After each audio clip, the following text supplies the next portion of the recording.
तो दोस्तों, मैं विजय लक्ष्मी आप लोग को अपने चैनल पर स्वागत करती हूँ, अभिनंदन करती हूँ। तो बहुत प्यारा सा है भोले बाबा का गीत। तो आइए देर न करते हुए सुनाते हैं। आप लोग सपोर्ट कीजिएगा, मेरे गीत कैसा लगा और लाइक कीजिएगा। नए हैं तो चैनल को सब्सक्राइब कीजिएगा, कमेंट कीजिएगा। आप लोग अपना प्यार दुलार बनाए रखना। सब भाई बहन यूट्यूब फैमिली, जय श्री राम, राधे राधे।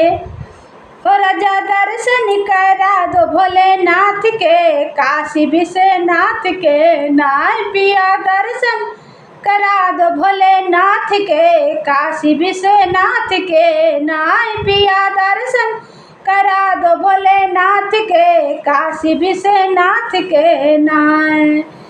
भूखब सावन के सोमारी कैले बानी हम तैयारी, भूखब सावन के सोमारी कैले बाटी हम तैयारी। हो जलवा डाला जाई, हो जलवा डाला जाए शिव जी के माथ पे, काशी विश्वनाथ के नाय जलवा डाला जाए शिव जी के माथ पे, काशी विश्वनाथ के ना।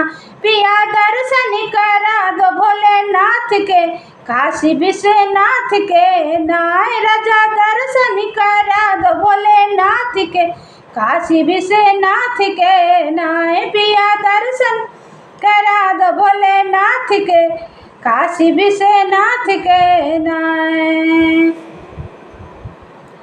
साथे ढारा जाई जाल, साथे ढारा जाई जाल, बाबा दे है वो के फाल। साथे ढारा जाई जाल, ओ बाबा दे है वो के फाल। साथे ढारा जाई जल, ओ बाबा दे है वो के फल। आशीर्वाद मांगा जाई दोनों हाथ जोड़ के, काशी विश्वनाथ से ना।